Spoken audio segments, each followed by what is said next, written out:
We're here to tell you. So From the ripped it was asshole. just a piece of no good can come from it. No one likes us. You've been booking shows for, is it about 35 years? Something I like that? guess. Well, I'm 54 now, so and I've been booked my first show when I was 19. Yeah, Yeah, I don't know. It's a 35. lot. It's It's a about long time. 35. So in that time, well, actually, what are you doing to fill the time right now? If that is what you were doing, are you writing a lot, or are you prepping shows down the road? When it first kind of came down like a COVID-19 and like we're gonna have to cancel stuff. Yeah, There's not gonna be any. When live and it was looking like live events were gonna be canceled, and the events that I had tours booked. I had a tour in April for a grade 2 leftover crack and the casualties that was gonna happen in April, and some other stuff. And really, like the first week, like in March, when cities started to decide to do the shelter at home, shelter in place, everything, yeah. I spent about almost 2 weeks um, canceling tours, rebooking tours, like rebooking them. I rebooked a tour to happen in July. I just canceled that a week ago. Right, right. Another one. So I booked it twice. Now that tour is going to be rescheduled for March of next year because Mhm. it's just I can't be, booking stuff. There was also stuff like I had plane flights booked for other artists that were playing festivals. Sure. I had 4 or 5 acts. Let me think. Restart, start. I had 5 bands that were playing punk rock bowling. And those are all international. That's England and Canada, right? Most of them were, yeah, most of them were international. Um, Clowns was going to play, uh, the Restarts, Bishop's Green, and Cocksparrow.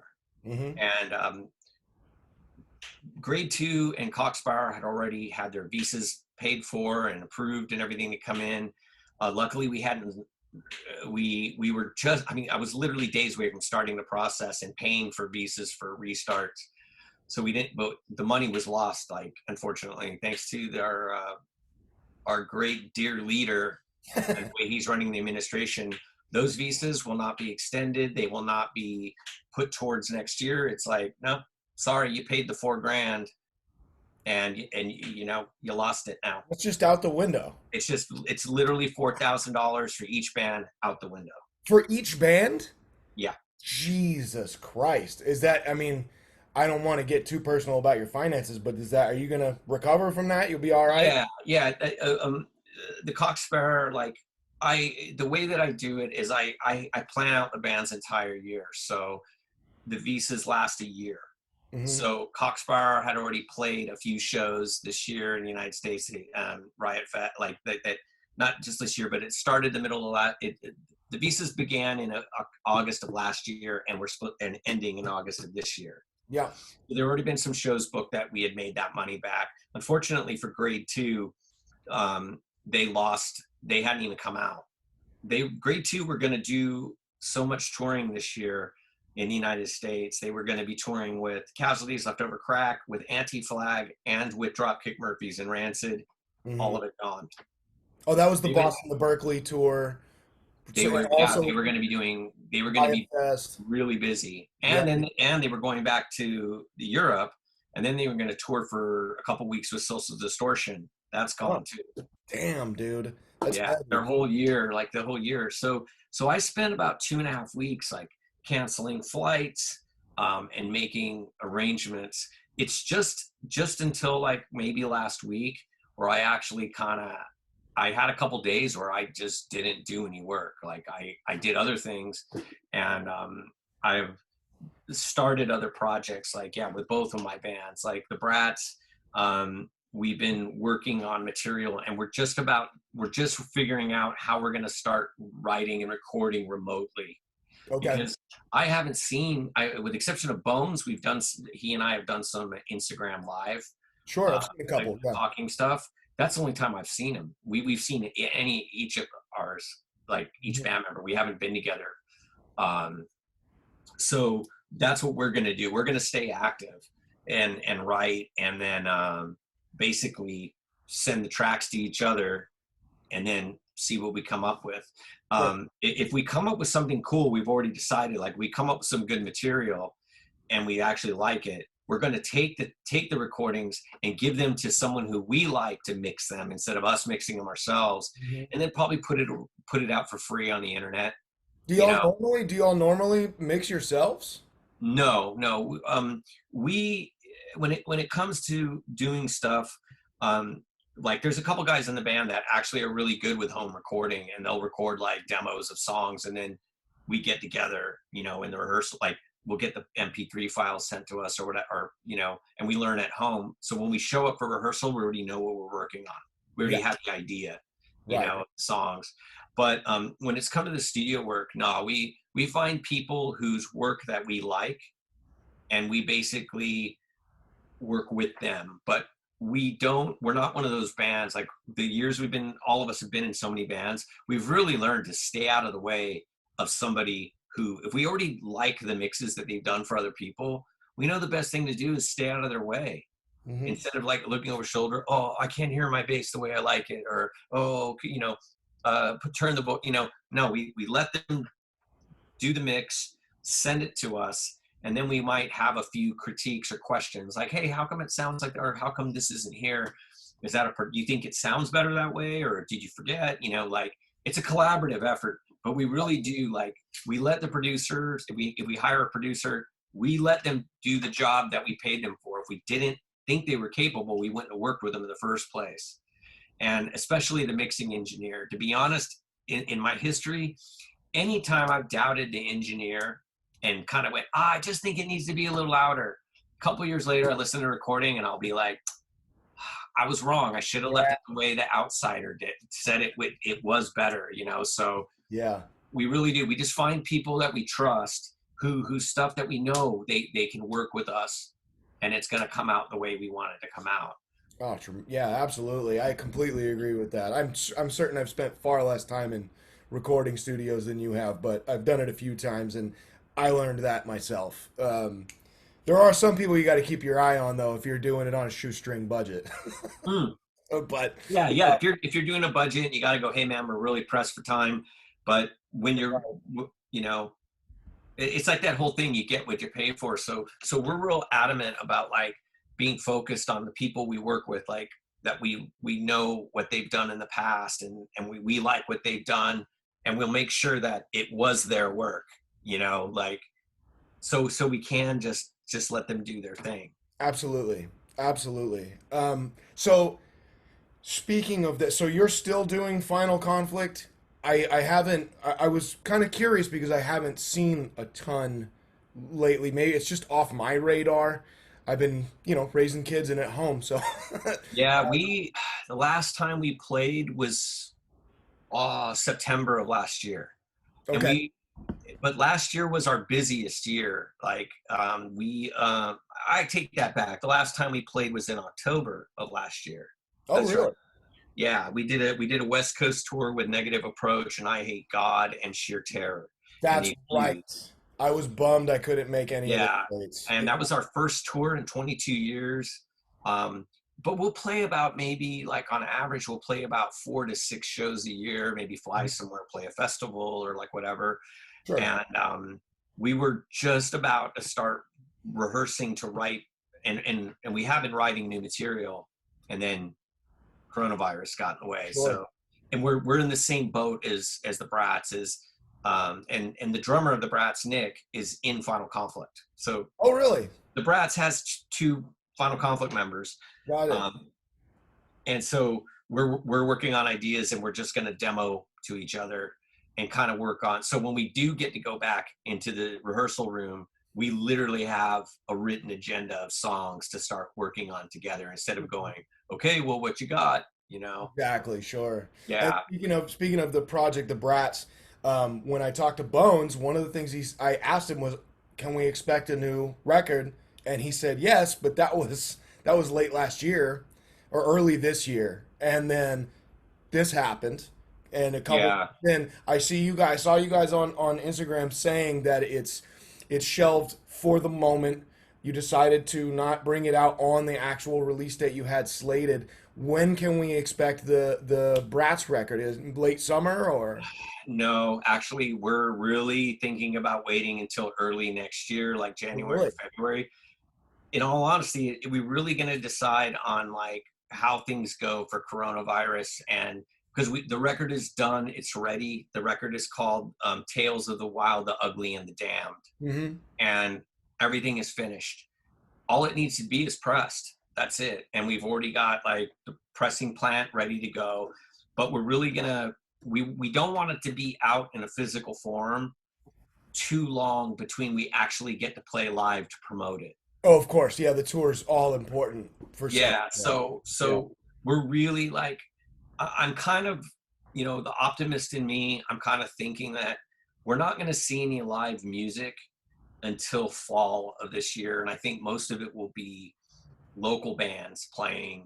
Um, I don't think we're going to see any international bands coming over this year, period. I No, don't I don't think, think so. like, because of travel restrictions and visas and everything like that. I think that um, for the average, your average bigger punk bands like from overseas won't be coming over till next year. Hmm. And that's if things, if people, if we can keep the numbers down, but I'm not much of an optimist. I actually ended up out driving yesterday, and I ended up driving through Huntington Beach down through PCH, and no exaggeration, I drove by at least 1,000 people Oh like yeah. on the main drag, and my friend and I like counted 5 masks because there was traffic, so we didn't just get to flow by. We were stuck, and we're like, well, I'm like, none of these motherfuckers are wearing masks Yeah. at all, and they're not, and even that, they're not even like. There's no way that that group of 300 people that were there know each other. Everyone Right. knows each other, and they're not socially distancing. Like someone in that group, a few people in that group got are asymptomatic or whatever, and they're gonna spread it. Hmm. Nothing you and I can do about that. You Nope. know, People are gonna be um, people. yeah, people are politicizing this whole stupid mask thing. I don't like wearing a mask. I hate it. But Yeah. it's a matter of being courteous to someone else and protecting yourself. It's the You know, same but reason that you aim for the toilet when you go to a public stall. You don't piss all over everything. It's the same principle. it's exact same principle. But you get these people that use words that they don't understand, like I'm not gonna fall for this tyranny. Jesus Christ. 80% of the people that use that word don't even know what it fucking means because My if they favorite do is it, when they say they're being oppressed. yeah, I'm like like, you don't know what that fucking word means yeah, go anyway. go to go to fucking North Korea and talk to me about oppression and talk to Yeah. me about tyranny. And until then, shut your fucking mouth. Because what they're really saying is, I want to get my hair done. I want to wear a mask. I want to eat in a restaurant with a bunch of people. We all do, man. Well, I don't want to get my hair done. I don't need to. Yeah, But same. it's like you're minorly inconvenienced. We're all minorly inconvenienced. We can get food from the supermarket. We can get food delivered to our house. Just about every restaurant's open. You know, I want Mhm. to. I want to get back to work. I'm one of those dudes. I want to get back to work. That I lost a buttload of money in work that I had already done in canceled tours. I Mhm. get it. My whole network company, we're all unemployed right now. What we do, I created this business, a DIY business, punk rock business, and I am completely, what we do is we book tours. There's no live music anywhere. Right. I I sympathize with the people who are running businesses and going, I want to open up. I need to make money. I get it.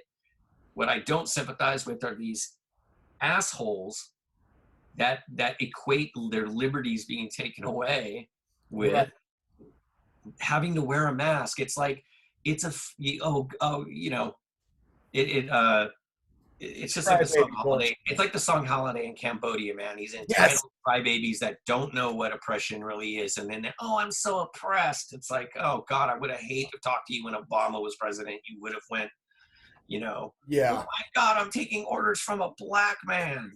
You Yeah, know, pretty much. I hear that a lot from those yeah. people. Yeah. Jesus. Yeah, anytime someone says about how bad we had it towards Obama, it's always a white guy, and it's code for I didn't like having a black man as president. That's all it is. That's I'm all it. not really mad at that assessment. You know. um, on so I don't have a ton of final conflict questions because I know that you get battered with it constantly. But I was That's going to cool. ask you. I do know. I was always curious about this. You did the record "Ashes to Ashes." That was on Pussmort, or Yeah, was it yeah. Bacteria Originally came out Tower? of Bussmore. It Yeah, was still Pussmort. Okay, I know Puss had changed the label at one point to Bacteria Sour, but yeah. so that record I know was done for over a year. What was the holdup? Why did it take until early '88 or late '87? Actually, yeah, man, you got it right. Late Yeah. '87. You know, man. Back then, like I was 19, 20 years old, and it was that impatience, and he just kept saying like, I'm working on it. It's gonna come out. I think he was waiting for the right time for it to come out. I think that he was trying to get people anxious about the release. Oh, And interesting. this is just me thinking out loud because I have no regrets. I don't think that we lost anything by it waiting to come out. I Yeah. don't. I think it came out at the right time, and uh, in my history of like getting to meet my punk rock heroes, you know, Puss is like a guy who not only is responsible for a lot of great things that have happened to me in my life.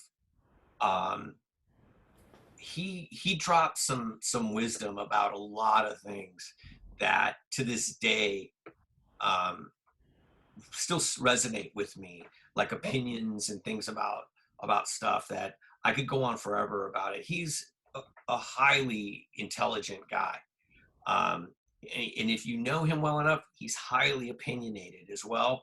But man, I can't think of ever anything where he called something out, like I'm gonna tell you this and this and that he was ever wrong. Okay. Yeah. So So so he has I intelligence behind his opinions. yeah, and so I'm eternally grateful to that guy. He taught me a lot, like of things of how to do things that why I'm able to do what I do now for a living, and he's a part of that, and so I remember being young and being kind of pissed. God, man, just get this fucking record out. But no, it came out when it should have come out, and I honestly think he was waiting. He was just waiting for the right time, and Okay. it was. It came out when it should have come out. So you're saying he was right in doing that. Yeah, I'm just always wondered if there was if you ever got clarification as to why, but the only thing I know about the man is he's an insanely talented artist, the likes of which have made me want to quit doing the artwork I do, and that he's mysterious, seemingly purposefully. Yes, yeah, he he's not one for public ego. Cool. He's like um and he's you can't in all my years of knowing him, you can't put like nail him down to something like, oh, this is how he is, like, Yeah. because he's constantly amazed me, you know, um, just on a lot of things, and know his knowledge about a lot of things, you know. So yeah, Absolutely. he purposely is mysterious. I think it's benefited him. That actually makes sense. I mean, I'm not a I I mean, I do a podcast, so of course I want a little bit of attention, but I don't want everyone coming up to me either, you know? Yeah. So, I completely understand that. And all I've heard is that he's a decent dude. And everyone's allowed to have a bad day. So the few people that I've heard of ran into him and had a bad experience, like, yo, man, he might have had a bad day, or maybe you said something fucked up. Yeah. Um, so let's see here. Once again, back to you promoting shows. That opens up a whole world. I normally will. I have a few stock questions, and one of them is pretty obvious. Is there any memorable shows that you've played or been to? But being a show promoter, that's huge. You've been to more than your average fan and more than your average musician even. So, are there any memorable shows you could say you booked or that you were at or there was an occurrence? Like, I mean, Um, well, I want to make some clarifications now. What I sure. am is I'm a booking agent. So I book tours for bands and I book their shows with promoters and venues across America. I'm sorry, I get I the terms yeah, twisted. people always do that. And I haven't promoted a show in years, but and in probably like 10 years. But when I'm like, now that I'm back living in Southern California and a tour comes, like say to the Observatory or Characters or the Glass House or any venues around here, and I'm there, people always call, like refer to me as, because it's my gig and I brought it there, and Right. somehow it always. But I'm not a promoter, but it did. This was all a chain reaction. Like what I do now as an agent and have crawl space booking is is always a snowball thing to me being in a band with Jeff and doing Final Conflict, and we were like, man, how come we would see shows and our favorite bands playing and we didn't get to play those shows, and we were like, how are we going to get to play with bands that we want to play with? And then it was like, maybe we should put the show together. And so Jeff and I started, we went to a local promoter, which was Slug Lord out of Long Beach, and said, hey, and he knew that we were drawing local. We said, we can get this band and this band. At that time it was Christ on Parade, who were really popular. We can get these guys to come down to LA to play a show if you can give us a date. He was like, great, you guys will be the co-promoters, so you have to help with the promotion. And that learning that experience and what it took to put a show together and put it in a room, that snowballed into me being a local promoter, like bands that I would meet in other states, Yeah, absolutely. asking me to set up their shows. And then it went from me booking shows in Southern California to booking shows for bands from from like say Arizona across to California and all the way up the West Coast into Seattle. Then that snowballed for those bands said, hey, if you can book the entire West Coast, do you think you could book the whole US for us? And at the time I was doing a job at this record label. It didn't really suit me, and I kind of wanted out. And I thought, maybe I can take this whole booking thing. I could do it great, on the West Coast. Why couldn't I try it for the whole US? Sure. And it's, like I said, it was just a snowball like effect, and it just kept going forward and forward. As far as like shows that I've either tours that I booked or of actual shows that I was the promoter, man, there's been so many, but off the top of my head, I could think some of my favorite shows for like, I could just pop into my head was, I remember doing a show at the Showcase Theater. It was Hell Nation, Code 13, I think. Fuck. That's amazing. Buzz and Buzz Oven ended up jumping on the show last minute. They were in town and their tour was falling apart.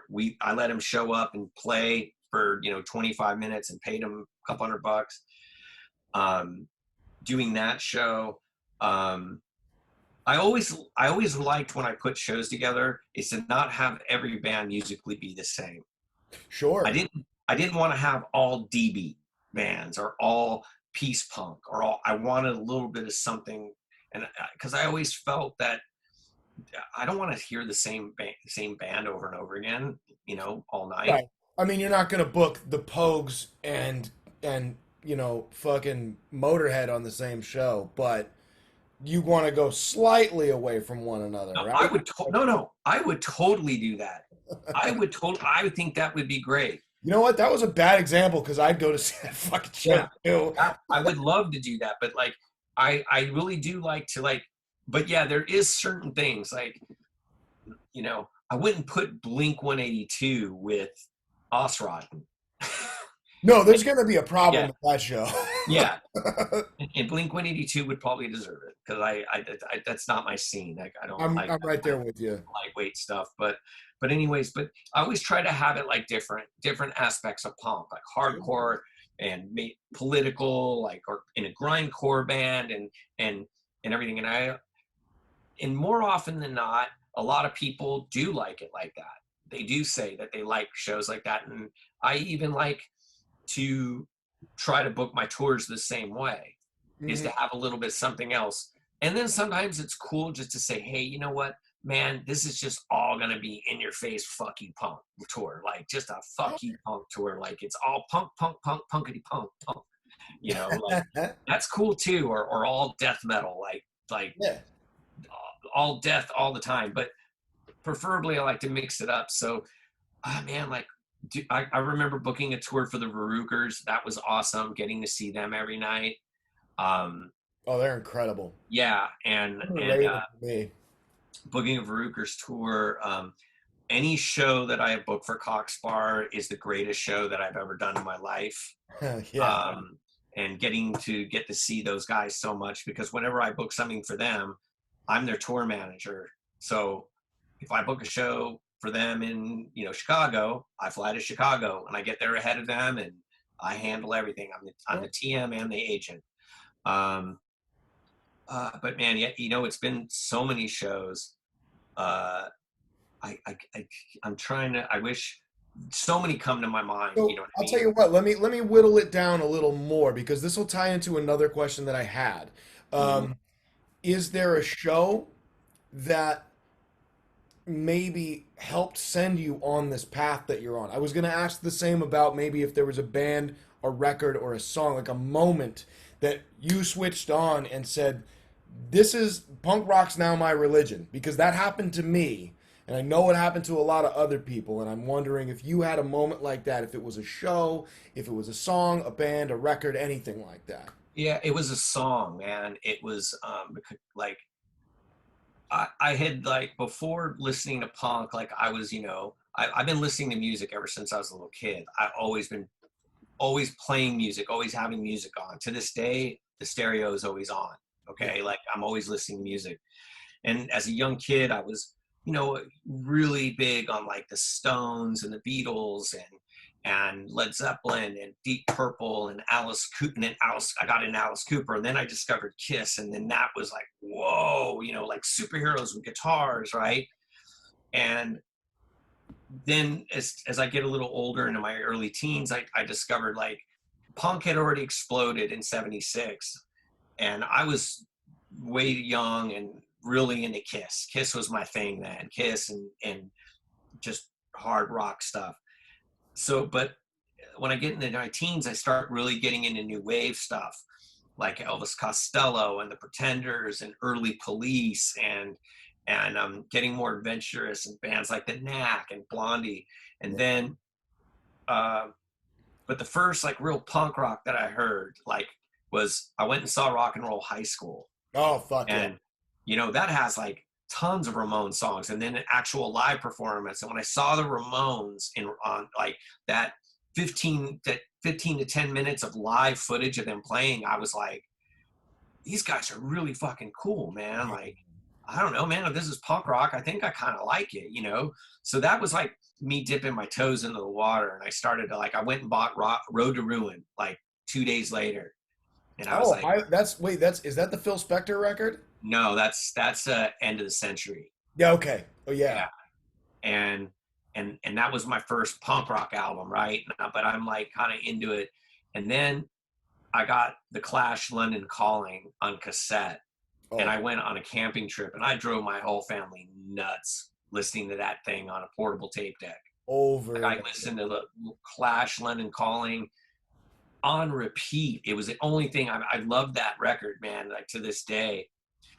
So if I classify myself at that time, I was still like into new wave music and rock and roll. sure.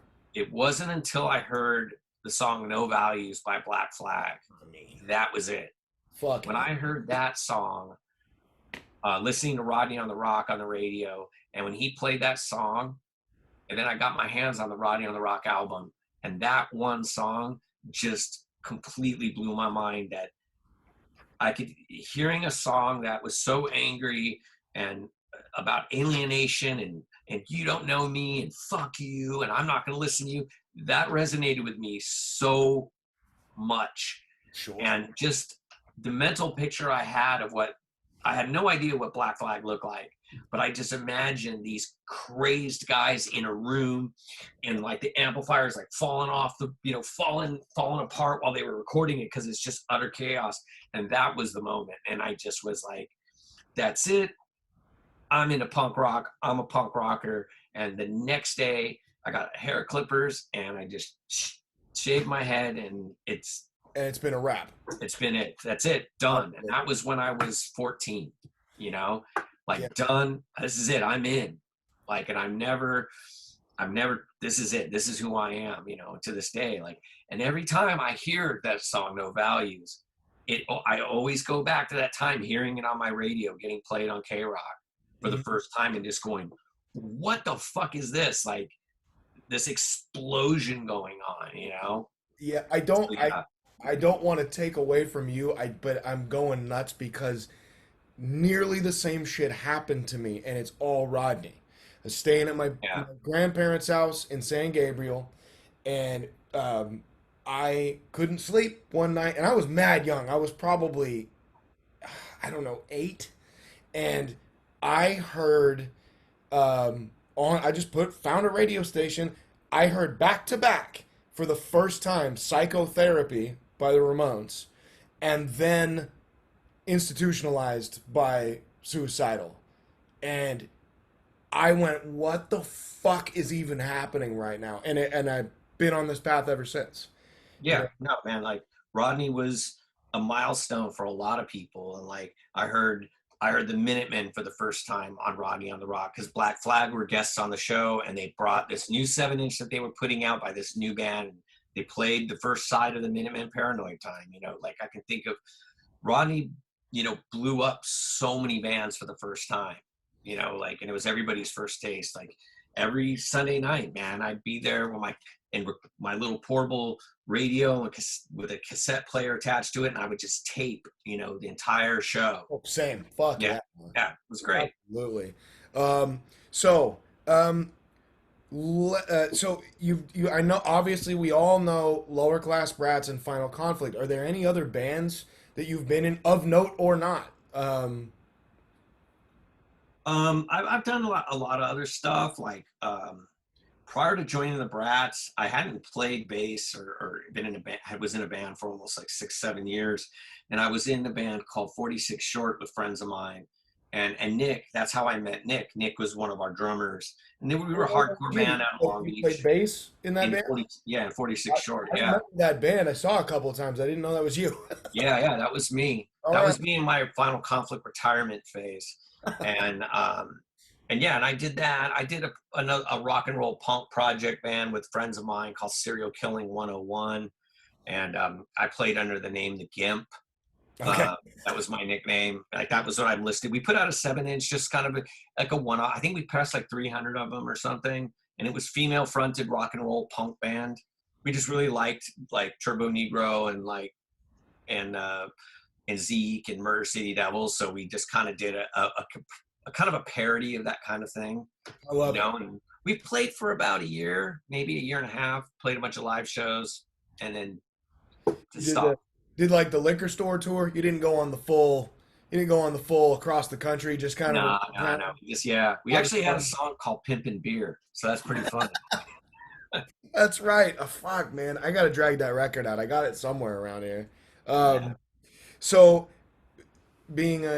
as a musician, I guess this could go into booking shows, but do you have any pre-show rituals before you get on stage? Yeah, I do.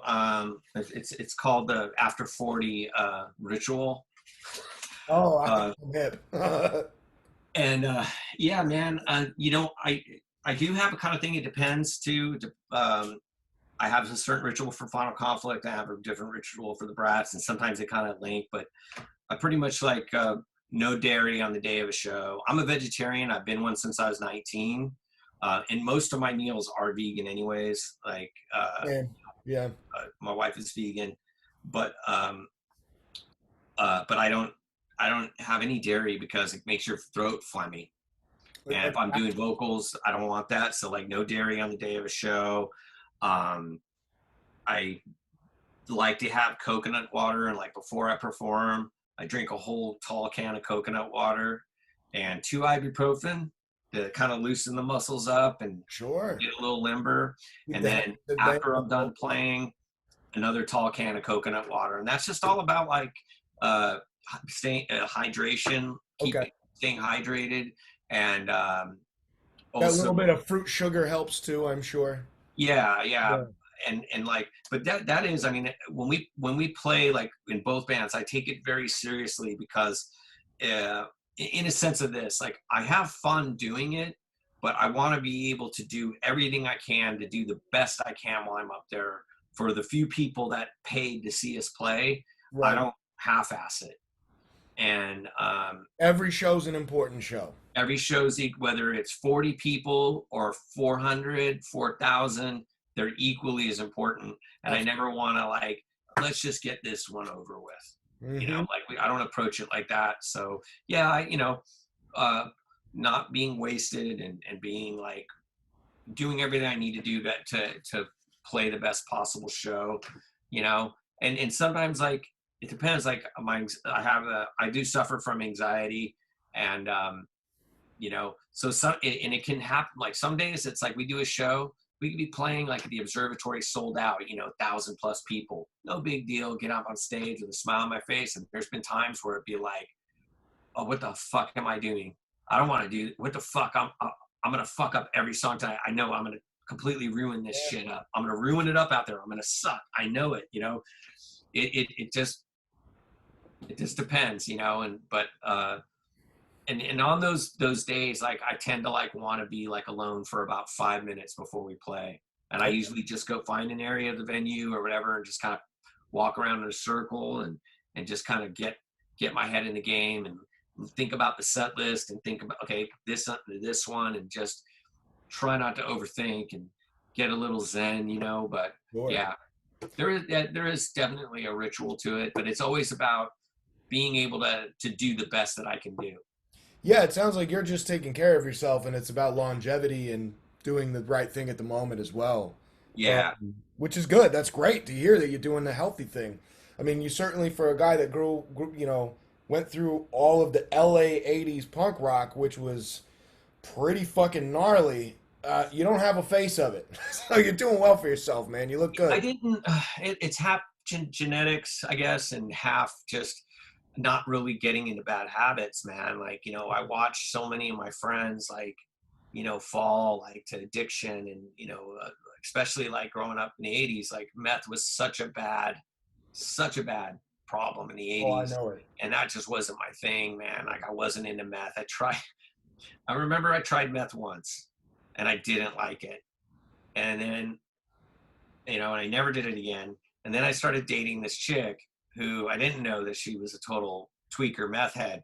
So we're hanging out, and she says, "Do you want to do? Hey, you want to do some meth with me?" And I'm like, "Yeah, whatever," because I'm trying to like when in Rome, right? Of course. But man, I go, but I don't know, because first time I ever did this, I didn't. I came down so bad, and I got really sick. And she goes, "Oh, I get really good stuff, man. You won't feel sick."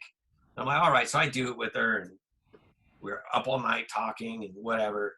And then again, when I came for the crash, man, I felt like I had the flu and I wanted to vomit for hours. And so I hang out with her a few days later, and she offers me meth, and I go, no, no, no, no, I'm not doing that ever again, because the same fucking thing happened to me, man. The minute I came down, I just fucking wanted to die, and yeah, that shit's not for me. And she just looks at me like I'm an idiot. She goes, "Well, of course you did. You just got to keep doing it." Of course. And I just was like, Of course. oh, okay. And so I Yeah. stopped hanging out with that girl, and yeah, Right. that was.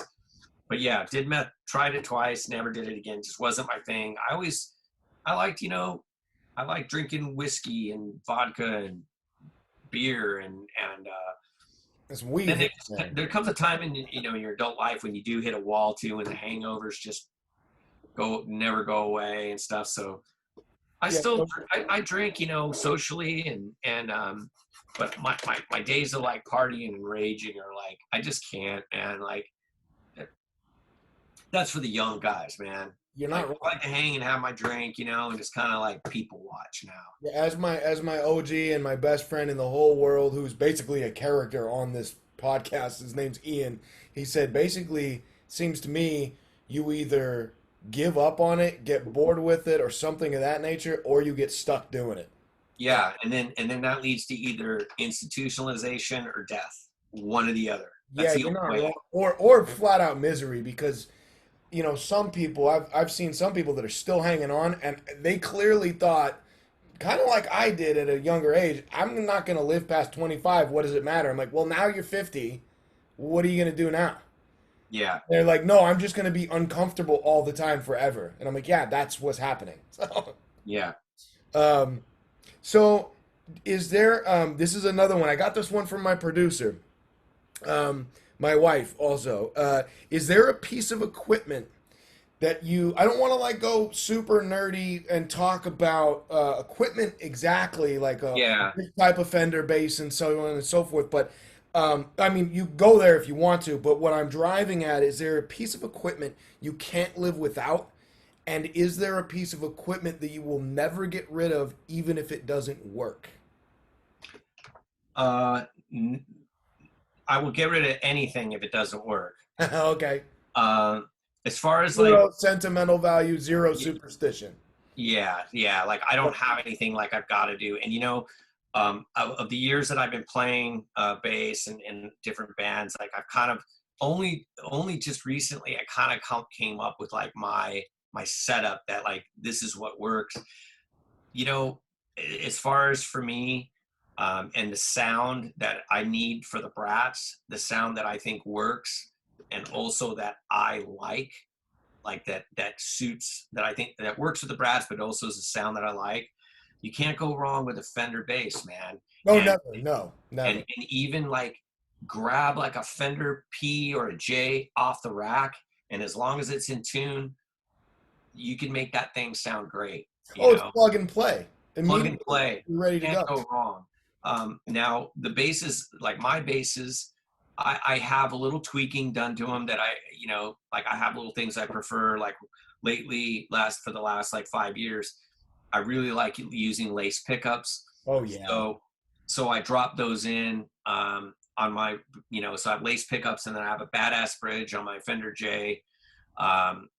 Just little things, just because the stock bridge on a lot of Fenders is kind of rinky dink and stuff, and that just helps with the sustain. But Mhm. man, I honestly like for like if I was put in a situation where I lost my bass, okay, and I'm at a Brat show and I don't have a bass to play, the only thing I would be freaking out about is like, man, is there someone got a Fender bass or even a Squire bass that I can, that I can use, because Sure. I can work with that, like plug it into basically any setup and I can tweak it. Like I don't use a lot of like pedals or anything like that anymore. I bring with me when we travel a sand. It's one of those Tech 21 uh, bass driver pedals. It's a Sans amp. Yeah, I'm hip. Yeah. Yeah, because like if I'm doing a trip and the bass amp that they gave me just isn't giving me the sound or lacks a little punch, I'll just use that preamp pedal as the EQ and only use the bass the head that they gave me as the power, and Okay. run all the sound I need out of that. Because those pedals, those are like, sound men love them. They're like, they could be Oh yeah. your best friend. Like I said, like if someone gives you some amp and oh man, these fucking solid state Tandy fucking Yeah. amps, you use one of those pedals, man, and it is just like to fix it. A lot of people don't even realize that a lot of bass on some of their favorite records in the past like 10 years have been recorded just using those pedals. Oh yeah. They like a lot of the times they don't even bother Pedals into using a the core. mic setup anymore. Yeah. Absolutely. Yeah, Absolutely. like they're good. So that's like my little secret. But for the past like year now, I haven't been using anything but going direct through a GK head, a real simple GK head, and I have all the tones I need and everything. I don't, yeah, but I guess just a Fender bass, man, a Fender J or a P. I gotta have that. Like you can't go wrong. Right on. That's how a bass should sound. Yeah, it's definitely even toned and very warm. Mhm. The only bass I own is an Ibanez. I'm a big fan of it, but the last band I played in, it was a D beat band, Mhm. and it works really fucking well for that. But if I were playing in a rock and roll band, a glam punk band, or even an oi band, I don't know if it would work quite as well. You want something a little warmer, you know? Yeah, you definitely do. But for like, are you using like an overdrive pedal or anything like that with your bass? I didn't at first, and then yes, I was later. Yeah, yeah, those will work with those Ibanez basses, Yeah. man. Like you add an overdrive and it gives the guitarist an extra kick. Yeah, when you're tuned down to D and you're playing D beat, yeah, fuck yeah. Yeah, A yeah, million percent it does. yeah. So, um, I know that you have. I saw on the live thing. I don't remember all the details. I'm sorry to say, but that's why I have you here. You were talking. You've talked about this organization. I was going to ask you if there was anything you wanted to promote, but we've already talked about the Brats record coming out, obviously, possibly early next year. You said that you're working with Final Conflict, and you're booking shows later on whenever they come. But there was an organization you talked about that's helping out venues and musicians. You want to expound upon that? Yeah, it's an organization. I don't have anything to do with it. I don't know any. I'm not on the board or Right. anything. It's just it's the NIVA, NIVA, the National Independent Venue Association. And if you go to saveourstages.com, it takes a minute of your time. You put in your email address, put in your zip code, and it will send an email with your name on it, just uh, asking for assistance for independent venues to withstand the business. Like I just got an email today for a venue in Kentucky called Cosmic Charlie's. That was a mainstay for punk and underground punk and underground metal to tour through, and they're gone. It just closed down this week Oh, because they just couldn't withstand. Some venues can't handle having a bad month, nonetheless being shut down for 3 months. And while our government, and our president, seems to think that small businesses is, giving millions of dollars to small businesses like Shake Shack Check. Yeah. and all these chain restaurants, and meanwhile, real mom and pop businesses are just eating shit, Hmm. and they should be getting the aid. But there's tons of independent venues, out there that are like second homes to most people. And I would urge anyone that hears this is to look at the websites of your local venues, see if they're doing any kind of GoFundMe, see if they're like even selling like merchandise. A lot of venues have been making like coronavirus merchandise and they use the proceeds to pay their employees while they're shut down. Absolutely. Look into that, and toss them 15 bucks if you got it for a shirt, or 20 bucks. Like, do what you can to like keep keep these venues afloat, because there's going to be a vast amount of venues closing. But what this is asking them is to do something to aid them, you know, and you know, every little bit helps, and it's real simple. They don't want your email address to spam the hell out of you. It's just to send the message to our government officials that how important music is to us. Absolutely. You know, Absolutely. I mean, it's already an issue. We're losing in venues. All ages shows are almost off the fucking map to me, especially where I'm at in Central California. We used to have 5 shows a week at all ages places. Those are all gone. All of yeah, them. Every fucking one for 50 miles in either direction. Um, so yeah, this is incredibly important, especially for our thing, you know. yeah, and this is all independent venues and promoters. This isn't Live Nation. This isn't that's behind this organization. These are true independent art like people. These are part of our community. Right. Absolutely. I love it. And I was writing it down. I'll post it with the video, and I'll post it with the episode later as well. The saveourstages.com, and it's Niva, Niva. Yeah, the National Independent Venue Association. Got it. Got it. Yeah, I'll post that later as well. Thank you. Um, so I've got two more for you. Um, these are fun ones. We'll go out on light notes. I have a long-standing debate for many, many years with my co-host who tends to not do the interviews with me. We've done one together. I've done the rest of them. But Clash or Stiff Little Fingers? The Clash. No, no questions asked. I mean, for me, like, do you want me to explain why? If you like to. If not, we can move right the fuck on. I like mystery too. Have at it. Whatever you want to do. This is why I picked the Clash. Um, it isn't about who wrote better songs, because I could, for every good Clash song, a diehard Clash fanatic could toss. Even though I like Clash better, I could toss probably a Stiff Little Finger song that will one up it. They both have great songs. A million. They both did almost an equal number of great albums. No, actually, I think Clash did one more great album. Like, in my opinion, the last Stiff Little Fingers record that I really liked was Go For It. That was their third LP. You didn't like Guitar and Drum? I actually liked a good, not all of it, but I liked a good portion of that record. It's been so long, but maybe at the time I wasn't ready for it. But you're not the first person that has said that. Yeah. For me, it goes beyond just the music. It goes beyond the fact that the Clash ushered in a cultural shift with their music, and inspired something further than just great music. They inspired ideas. Whereas Stiff Little Fingers were the direct result of the Clash.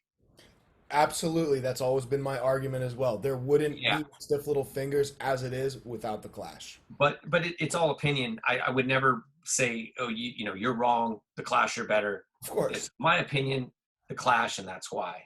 It's like, because along with the music, they created a cultural shift that trend that goes down so far. Like, it even, and this might sound like going out on a limb, but it's not.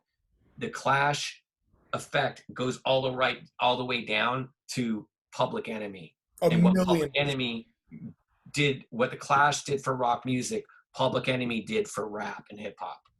Absolutely. Exact same thing. So let me ask you, this is a side note then, is we just talked about Stiff Little Fingers and the Clash.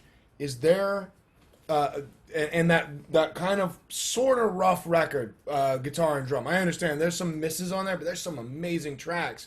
One of which, ironically, is called Strummerville, which is a tribute to Joe Strummer. But there's you're gonna know where I'm going. That one Clash record that everyone's got smoke with, Cut the Crap. It's not good front to back, sure, but there are at least three, and actually three right in a row, that are some of the best things I've ever heard. It's not 1977. It's not London's Burning, but it's incredibly well done and lyrically brilliant. I mean, you've got Movers and Shakers, This Is England, and can't remember the other one. But they're all right in a row on that record, and there's a couple of other good tracks. I'm wondering how you feel about it. You were very open-minded as far as this side of punk rock. So what do you think about that record?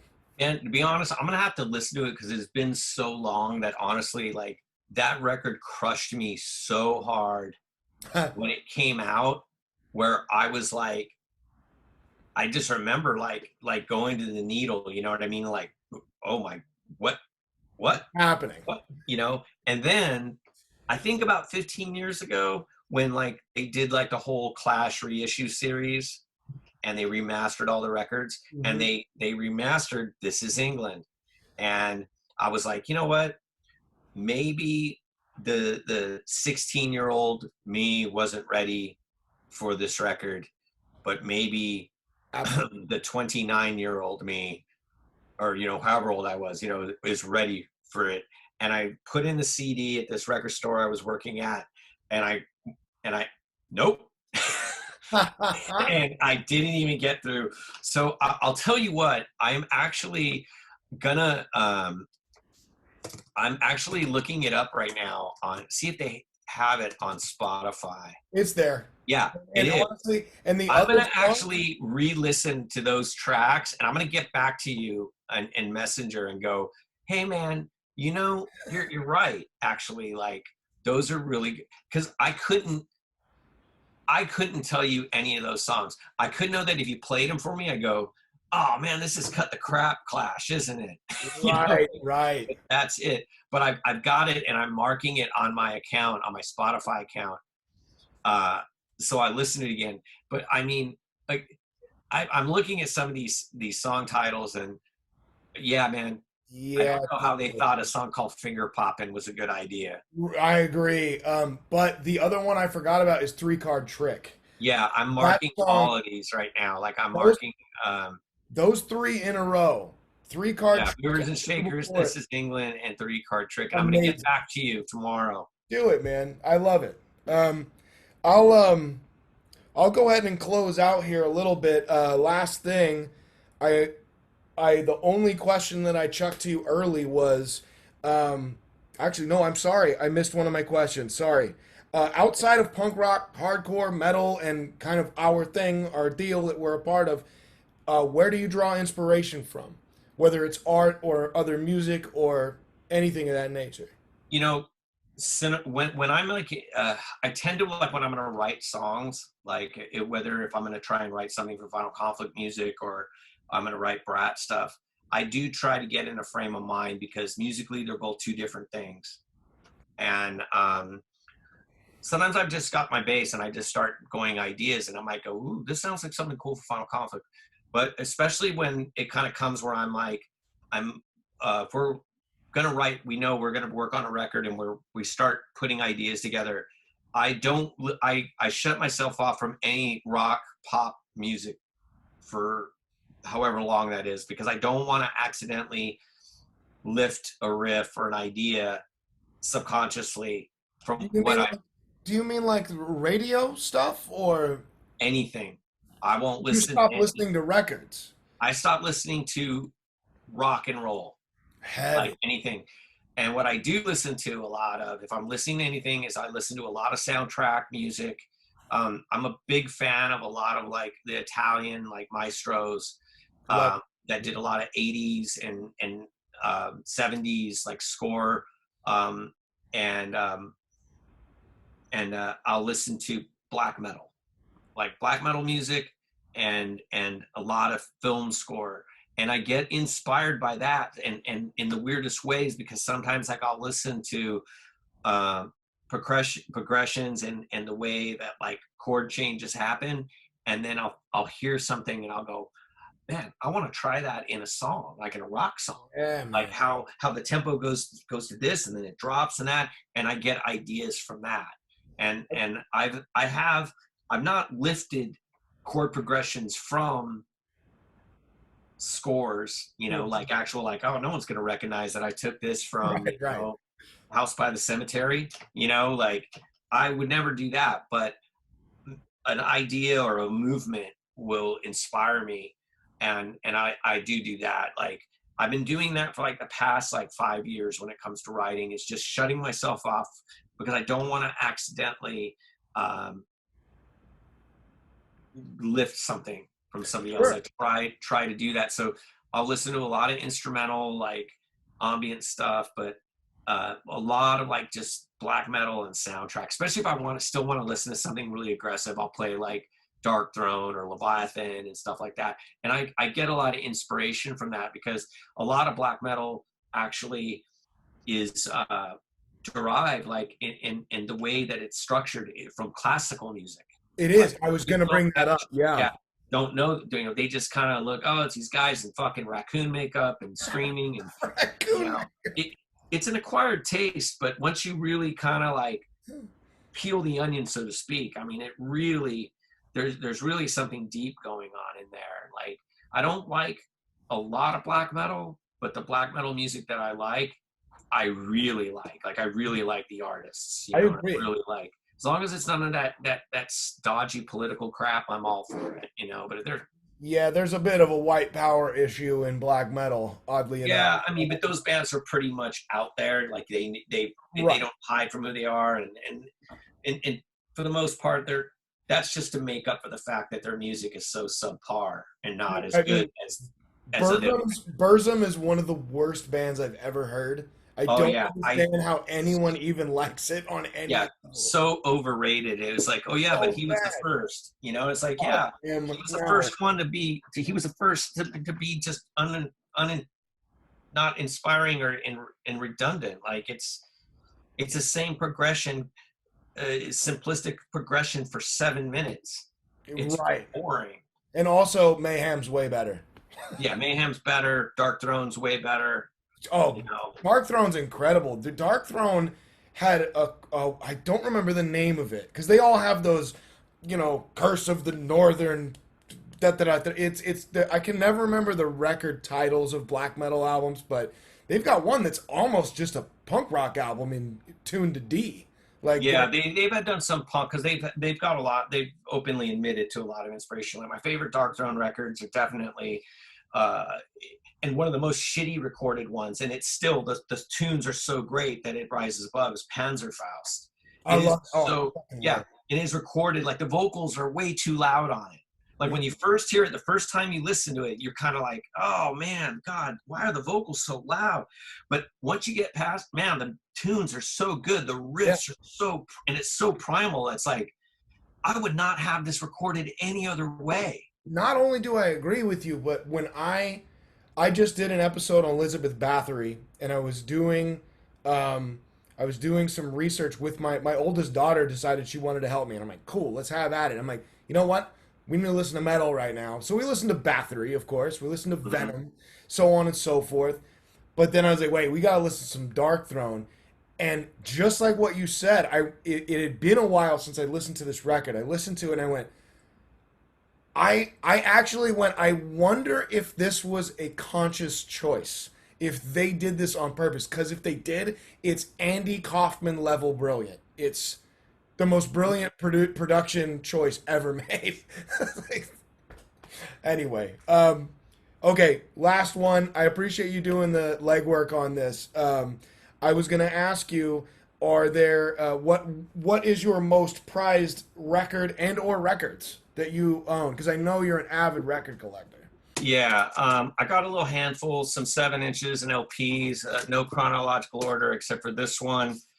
Uh, this is actually the original copy I bought when I was 10 years old from a friend of mine in elementary school, older brother who bought it and thought it was garbage. I still don't know why this person thought to ask me if I wanted to buy it, but it's my original copy of Kiss Alive that I bought for $5, That's amazing. and it's one of the all-time greatest live records ever, like period. And this is my original copy that I've had since I was 10, and I still play it. It's really weird. It just proves what a weird kid I am because recently, a couple years ago, I pulled it out, and the record, like if you were to grade this record, it would still be like the condition it's in is like a very good, which for a Really? 10-year-old kid to take that good care of his records is I'm a weirdo. I'm It's like that this too. is one of my if I was only allowed to keep one album ever, like and get dropped off Desert Island, it would definitely be this one because uh, I'm gonna name drop only because he said it and he needs to get credit. Do it. Lars Fredriksson, one time we were hanging out and we were talking about Kiss and our mutual, like me, Bones, and him love for Kiss, and he said, you know, man, he's like, not every person. Um, I'm trying to quote this correctly, but he was like, not every person uh, that listened to Kiss uh, stayed. He was like, stayed, committed to rock and roll, but those who did ended up being punk rockers. I'm not mad at this. Yeah, a mutual thing. It was like this was like our first thing. It was like Kiss. Okay, so and then I'll breeze through these. This is my copy of Feeding of the 5,000. This is an original version of it. It's an actual, not a poster sleeve. It's an actual cover LP that I found at a used record store for $3. It's in mint condition. I found it at a used record store in Nottingham when I was in England, when I was on a vacation. And then, I don't know, 12 or 13 years later, I ended up booking a tour for Stratford Mercenaries, who Steve Ignorant was a singer. And I showed him this copy, and he got really excited, and he autographed it for me. Oh, and it says, you actually found one. Because these are really rare. Yeah. And yeah, this is not on Crass Records. It's on Small Wonder. Yeah, they repressed it, but that's from the original. But this is the original, and like I said, it's in a hard LP cover. It's only ever been pressed when in a poster sleeve. Right. One of my all-time favorite bands too, and is the UK Subs. Oh, this is my favorite UK Subs album out of all of them, and I like lots of them. Oh. This means a lot to me because Lee Dorian, a good friend of mine, most people know him as the singer of Napalm Death and the singer of Cathedral. I stayed at his house, and we were just playing records, and I saw that he had this. And I go, man, I love this album so much. And he goes, oh yeah, look at it. It's an original pressing. It's on red vinyl. And I was like, oh, that's so cool. I've never seen this before. And he goes, you can have it. And he gave me this album. He gave me one other UK Subs album, and he gave me 2 Sham 69 LPs that were original pressings, mint condition. And they mean I would never part with those records. Sure. Because they were given to me from one of my. He's still a good friend of mine. But about 10 years ago, I got 46 Short. We got to play with UK Subs, and I got 3 of the UK Subs that played on this record to actually sign it. So that I got. I Charlie saw Harper, that. You got Al. Oh, there's Charlie. Boom. Yeah. Yeah. So actually, it's his birthday today. Hey, that's right. It is. Well, This will come out after that, but happy birthday, Charlie. I cannot believe that, man. What a literal living legend. Yeah. Another rare one is this. This is a Russia Bombs Finland comp, Propaganda. As I got this from a friend of mine, Joy, on my 18th birthday. I see that. She wrote that. Joy actually was a pretty well-known artist.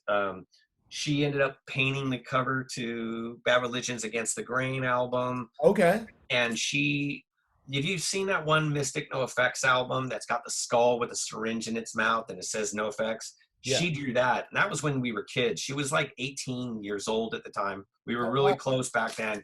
This was a Christmas gift she gave to me. And this is an awesome comp. It's got like Ristitit, Trivit Kadit, 013, Chaos, all these awesome Finnish bands. It was the first time I didn't even know Finland had punk rockers. Sure. Yeah, and this is a comp album that I've had since I was 18. Okay, so for 7 inches, some of my prized possessions is this, The Damned, one of my all-time favorite bands. Just Can't Be Happy Today. The main reason why I like this one so much is because it's my favorite. The cover is just awesome.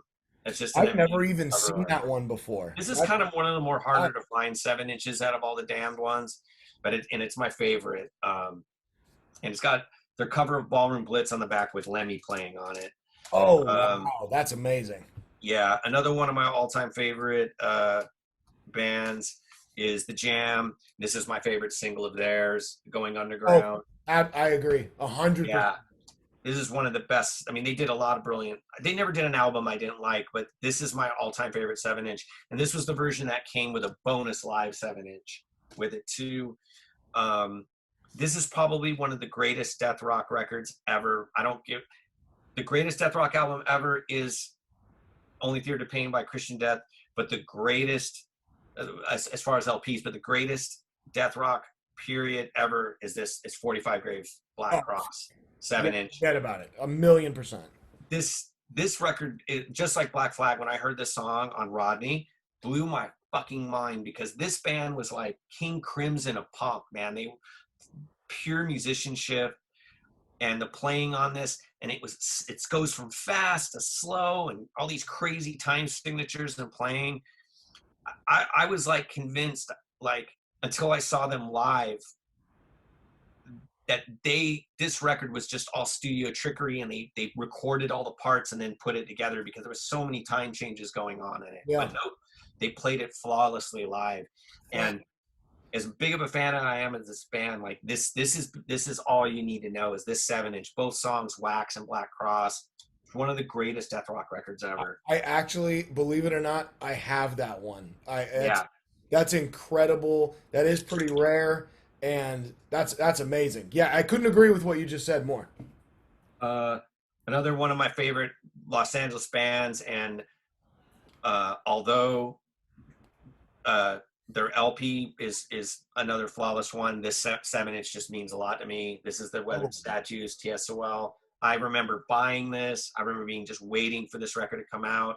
I think this combines all the best elements of TSOL's like musical career, like them doing the fast shit, them doing the arty, like gothy type stuff. Yeah. It's got everything, 4 songs, and this is the original mix, because the version that's floating around now, what had happened was when they decided to put it together as the first EP and this EP, they lost the masters, so they remixed it. Oh. And so the original mix of the recording is only available on the 7-inch, and it's I like it way better. It's a little rawer, and the way you know that you're hearing the original mix is at the break of Thoughts of Yesterday, where there's that little silence, and you hear Jack laughing. He does this maniacal like laughter, and then it goes back. They cut it out for some reason on the version that you'll hear on Spotify and stuff. But this is just this is the perfect TSOL record. Like, not a bad song on it. Fantastic. And then last two, this record just blew everyone's minds when it came out. When my friend Ron Sindelar brought over this record to my house and said, "You got to listen to this. You got to listen to this," we weren't sure if we were playing it on the right speed or not. I'm not. That's funny. Yeah. Because when we put it on 45, which is what it plays at, we were like, "There's no way that guy's voice is this high and they're playing that fast." Because DRI hadn't put out a record yet, and we were like, "No, it's too fast." And then we put it on 33, like, wait, no, that doesn't sound right either. Yeah, man. Then we put it back on 45 and then listen to it, and we're like, "Nope, they're playing that fast." And yeah, that's what his voice sounds like. And yeah, one of my all-time favorite bands, inspirational and art and music and ideas and the way. Oh yeah. Yeah, one of the first rudimentary Peni farce 7-inch we're talking about. Nick Blinko, an amazing artist, actually incredible writer. Yeah. Kind of a brilliant guy, just really mentally ill. Yeah. And he suffers from like schizophrenia and but he's still creating art, and supposedly there's a new Peni 7-inch coming out as well. No, I had no idea. Yeah, they like release something new every 10 years. And then the final thing is the Necros second EP, IQ 32. I bought this at Zed Records when I was like, I don't know, like 16. And this was at a time when like there were so few punk records that like you would just buy it because you're like, they're punk and they put out a record, it's got to be good. Yep. Like, and you just bought things blind. I bought this and Minor Threat's first 7-inch at the same time. But this record's just classic punk rock, man. It's got 8 songs on a 7-inch, every single one of them. I know this record like the back of my hand. Every fucking nuance in the record, like songs, every like string bend, everything. It's one of the greatest punk 7-inches ever done. Another band that I think is criminally underrated. They should be as big as somebody like Fear or somebody like that. I can't understate how amazing them, Negative Approach, and Poison Idea are, to me, the 3 most underrated punk rock bands of this. Oh yeah. Definitely. Like, the good thing about all those bands though, like PI and stuff, like people like us who like PI, we love PI, man. We love Poison Idea. And like, you'll check out everything they do. But yeah, it's a shame that the Necros back catalog isn't in print. And the only reason why it's not is because there's petty rivalry between band members, and I know that there was going to be a legit reissue on Touch and Go Records, and then one of the band members just decided to be a jerk and say something mean about another guy, and it just threw everything out the window. Like, oh, no reissues, there'll be no reissue. And that's why, like, so if you can find a good bootleg of Necro stuff, like, get it, great band. Absolutely. That's all I got for you. I do want to ask you. I mean, you're in two bands that everyone knows pretty well, so I'll chuck it to you. I always like to ask anybody to close out an interview. I'd like to play a song of yours. Uh, you can pick Final Conflict, Lower Class Brats. Pick a song by, or pick one from each. Pick two from one, and I'll play one at the beginning, one at the end. Okay. Let's see. For the Brats, um, play PGL from the New Seditionaries. I don't play on that, but I produced that record. Okay. And that was a song that when they played it in the studio, I just instantly knew like this is going to be one of the best songs on the album. Oh, I love it. You know, like I just heard it. Like I go, this is like the idea, and this is how we want to record it, and the ideas, and then I came up with the gang vocals on it. Like I was the one, hey, let's add a woes, and then here you're gonna go, hey, hey, hey, you know, like Right. yeah, I helped. So I kind of helped him co-write it, you know, Sure. Yeah. and but yeah, like play that, and then for Final Conflict, I think Crucified. That's always been my favorite song to play live. Hey, look, man, you don't have to tell me twice. Easily in my top three favorite songs by this group. Um, is there anything else you'd like to close out with? Anything you'd like to tell the folks out there? Um, Thanks for listening. Thanks for putting up with my shit. Anybody, I hope you guys out there are like staying safe and just try to be nice to each other, man. Like we're dealing with some crazy. Like, this is what we're dealing with right now. This pandemic thing is so. I mean, I lived through Reagan, man. That was bad. This is worse. Like this whole thing, and like it's a tense situation that none of us were prepared for. And I think it's more. The most important thing is that just try to be nicer to each other. And if you can't, then shut your fucking mouth and just stay away from people. Thank you. Thank you. Jesus Christ, it is that simple. Like you don't have to be nice, but if you don't want to be nice, then just stay the fuck away from people. Right. So you could be staying home already. There you go. Yeah. When the job's done. Go Hey for man, it. I've been socially distancing for 30 years. Same. You know? Oh, great, man. Hey, thank you so much for dragging those records out. Thank you for taking Yeah, the man, no time problem. and dealing with me and my technical bullshit early on. I can't thank you enough. I hope you're doing well down there. You and your lady are staying safe and Yeah, thank you. You yeah, as well and the family. my brother. I'll talk to you soon. I'll see you at the next Brats show. Awesome. Yeah. Hopefully before the end of the year. Hopefully, yeah. I saw All you right. at Gonzo's birthday, but I'll see you Yeah. at the next one. Okay, man. Take care. All right, brother. Thank you, Ron. Take care. Bye. Bye bye.